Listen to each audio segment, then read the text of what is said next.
ओम शांति। आज हम इतनी मेहनत कर रहे हैं रिश्तों पर, लेकिन आज फिर भी हर रिश्ता, हर संबंध खराब होता जा रहा है। क्यों? उसके लिए आज कर्मों की गुह्य गति को समझेंगे। जैसे देखें, हम परिवारों के बीच में रहते हैं और नेचुरल है कि सबके स्वभाव संस्कार अलग होते हैं, लेकिन हमें जो किसी का स्वभाव अलग लगता है या हमारे अकॉर्डिंग नहीं होता तो हमें पसंद नहीं आता, या उसकी कोई गलती या कमज़ोरी दिखती है तो हम उसको अपने अंदर ले लेते हैं और फिर उस गलती या कमज़ोरी को उसके सामने नहीं, लेकिन अलग अलग लोगों के बीच में या घर बैठकर ही उस आत्मा का मजाक उड़ाते हैं या उसकी कमज़ोरी का वर्णन करते हैं।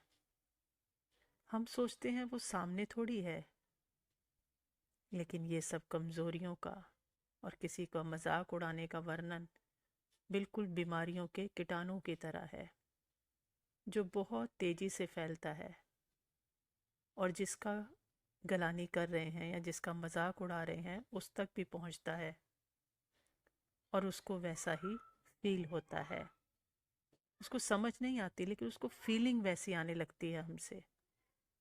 अब यहाँ कर्मों की गुह्य गति को जानना है कि जो हम देते हैं वही कई गुना होकर हमारे पास आता है, चाहे वो स्थूल में दें चाहे वो सूक्ष्म में दें। जैसे गुंबज में आवाज़ करते हैं ना, तो कई गुना लौटकर वापस आती है। वैसे ही हम जब किसी की बुराई दूसरों के आगे या किसी की गलानी करते हैं तो वो 10 गुना हो हमारी गलानी करेगा, मतलब वो वापस आएगी 10 गुना होकर। और अगर मन से किसी के लिए बुरा सोच रहे हैं तो वो कई गुना होकर हमारे ही मन में वापस आएगा। तभी तो आज मन देखो ना कैसे हैं, बोझिल हैं, सबके अंदर नेगेटिव भरा हुआ है, पॉजिटिव चलता ही नहीं है। तो मन से किया था पाप, मन से बुरा सोचा था तो कई गुना मन में वापस आया। तो इस तरह ये खेल चलता है, मतलब एक से जो जाता है वो दूसरे से वापसी कई गुना होकर वापस आता है, फिर दूसरे के पास आएगा, फिर कई गुना होकर उसके पास वापस जाएगा।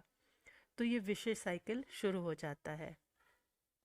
लेकिन जब हम सामने आते हैं तो शब्दों द्वारा तो बड़ा आदर और स्नेह प्रकट करते हैं, जो अंदर की भावना के बिल्कुल विपरीत होता है, तो उसका असर ही नहीं होता। पर हमें ये पता होना चाहिए कि मधुर रिश्ते बाहर के दिखावे से नहीं, अंदर की भावनाओं से बनते हैं। तो इतनी मेहनत करते हुए भी आज कोई भी किसी के साथ कंफर्टेबल नहीं हो पा रहा और जबरदस्ती और दिखावे के लिए निभाता जा रहा है, ढोता जा रहा है।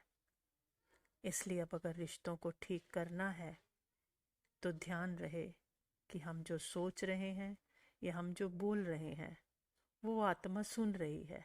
यह टेंशन रहे कि जैसे वो सुन रही है, और सुनने के बाद जैसा रिश्ता होना चाहिए वैसा ही हमारा बनेगा। तो हम जब ये ध्यान रखेंगे तो जैसे नेगेटिव पहुंचता है तो वैसे ही पॉजिटिव भी पहुंचता है। तो उसके लिए शुभ भावना रखें। अगर उसकी कोई गलती कमज़ोरी दिखती भी है तो शुभ भावना रखें कि ये परमात्मा इसकी ये कमी ठीक हो जाए। जब ऐसी भावना उस आत्मा तक पहुंचेगी तो चाहे हम मिलें या ना मिलें, सामने उसके अच्छे शब्दों का प्रयोग करें या ना करें, लेकिन हमारा रिश्ता मीलों दूर होते हुए भी बहुत खूबसूरत हो जाएगा, रिगार्ड देने वाला हो जाएगा। तो रिश्ते धीरे धीरे इस शुभ भावना से मधुर होते जाएंगे। अच्छा, ओम शांति।